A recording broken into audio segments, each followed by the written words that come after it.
Hi everyone, so this video is going to be my end of April updates. I'm going to start with my deflasked seedlings of Paraphalaenopsis laycockii. The reason why I deflasked them was because there was some contamination inside.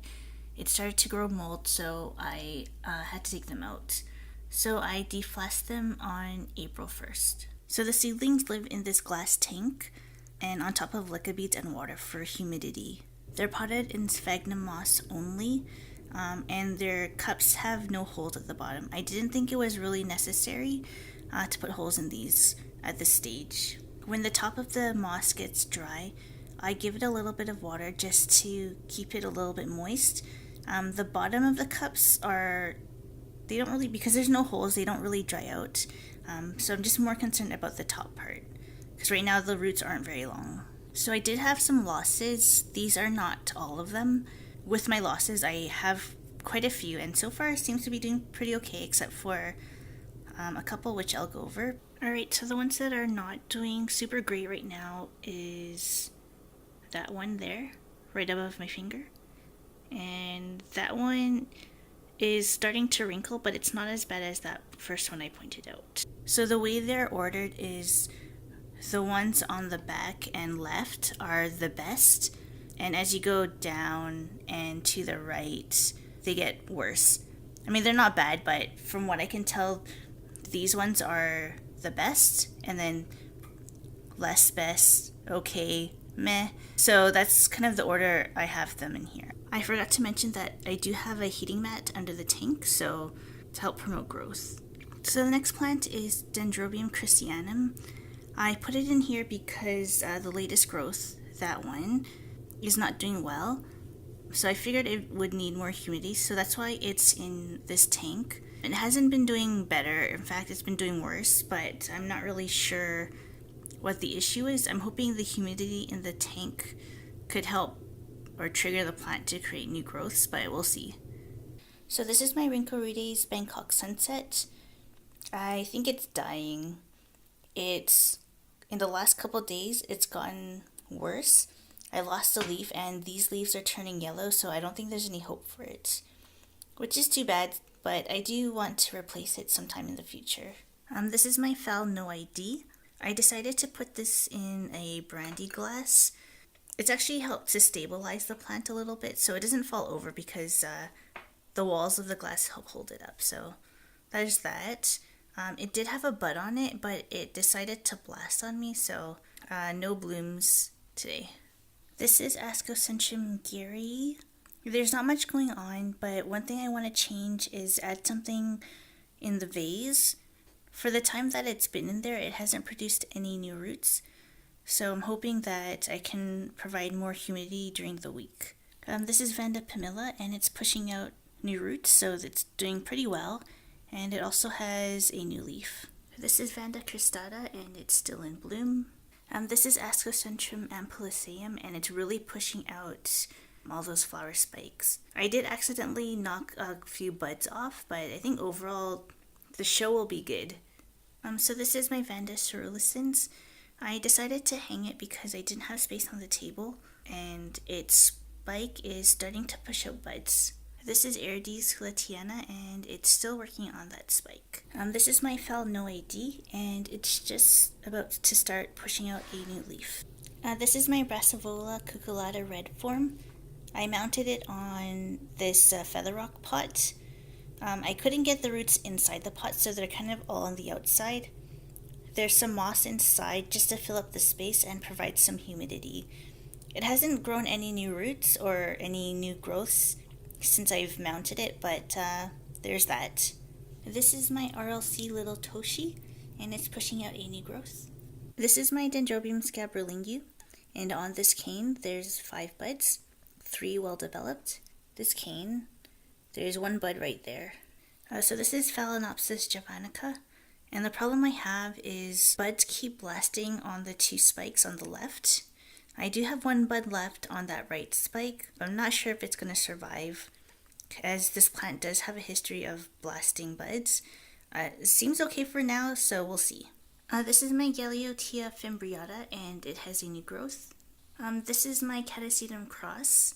Just as soon as it went into dormancy, it came out of dormancy, so it has 2 new growths. I repotted it in semi-hydro. I had to be a little bit careful because the way it's growing, it's very uneven. So I want to make sure there's a lot of airspace in the back so the bulb itself doesn't rot. This is my FDK After Dark SVO Black Pearl, and it's growing pretty nicely. I will probably need to start watering it soon. This is my LC Supersonic Striking Lip. No new growths yet. One thing I noticed though is that some of the leaves are starting to turn yellow. They are older leaves, so I'm not too concerned about it, but that's something to make note of. So this is my Dendrobium bracteosum, and the 2 buds are developing really nicely. The ones on here, this side, I don't think they're going to develop at all, so that's a bust. Also the ones on the back, this one and that one, have also started to move, so that's good. Also, new growths are doing fine. The top of the plant, however, is not doing super great. I think it's too close to the light, but I'll deal with that later. This is my Trichoglottis pumila, and the buds are about to pop open, so there should be a bloom video coming soon. This is my Ascocentrum cross. The spike hasn't developed much. It also got a bit of a tan, so it's a bit purple as well. I think it'll be okay. I still just need to wait. This is my Epidendrum ciliare, and the roots are moving nicely into the pot. Within the next month or so, it should be fully stable, and I don't need to worry too much about the plant falling out of the pot. So once this is fully established, I'm going to get rid of my other one, since I don't need to. This is my Cloecia Rebecca Northern. It has a new growth on this division and a new growth on this division. The only thing that I really changed was I had to repot it. Because this one was kind of coming out of the pot, so I just moved it to the center a little bit. This is my Dendrobium antenatum cross. After watching Rick L's video, I suspect that the chlorosis is caused by magnesium deficiency, so I've been adding a little bit of magnesium every 3rd watering. I think I might do it more frequently because I haven't seen much change, but I feel like I have a solution for that problem. And on a completely different note, I noticed this bump on the side of this cane here just now, so if that's a flower spike, I'll be super excited. This is my Papilioanth taiwaniana. It has a new root tip at the bottom there, and also 2 new root tips on the stem here. So I'm very pleased with that. That means it's doing pretty okay. So this is my Aerides flabellata. Not much to say on it. I haven't seen much growth, although it's pushing out a lot of root tips. One thing I want to note is that I moved it to this location just to make room for my other Vanda. So this is my Thrixpermum leucorrhacne. That root is pushing out really nicely, and it has a new leaf. This is my Galeandra bowery, and it has a new growth. So this is not an orchid, but I really like this fern that's growing on my Neophonetia falcata. It's really nice. Not much going on with the Neo at all. So this is my Paphinia rugosa. I changed the pot. It's the same type of pot, like the same cup, but this one has holes on the side for more ventilation. And one surprise I got was it's growing another new growth. So in total it has 3 growths, kind of growing in a way I just don't like. But I have 3 growths, so I'm not going to complain. Okay, so this is my flask of Dendrobium tobayans. So far I have seen no signs of contamination, so it's still good to stay in the flask. It's grown a little bit above the line, but that's about it, not much else. I did notice some leaves turning yellow and kind of desiccating, but no mold. This is my Chysis levis, and it's really liking being in a pot as opposed to a basket. There's a bunch of fuzzy roots inside, and it's pushing a few new roots at the top there, so it's doing well. This is my Bulbophyllum saltatorium variation albociliatum, and it's pushing out a lot of new growths. There is this one there,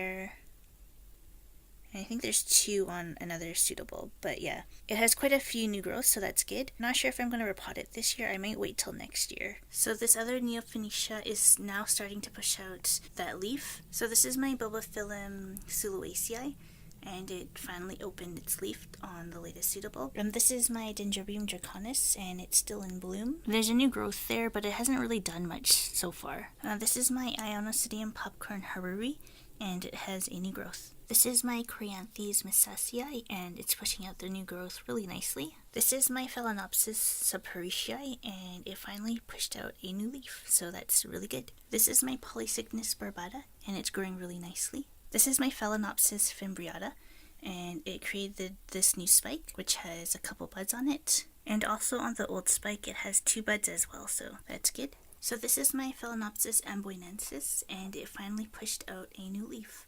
So that's really good. This is my Rodriguezia lemanii, and its new growth is coming along really nicely. So this is my Dendrobium billatillum, and it's hard to see through the camera, but there is a new growth starting, so I'm very happy with that. Alrighty, so that's my video for today. I hope you enjoyed it, and I'll see you next time. Bye!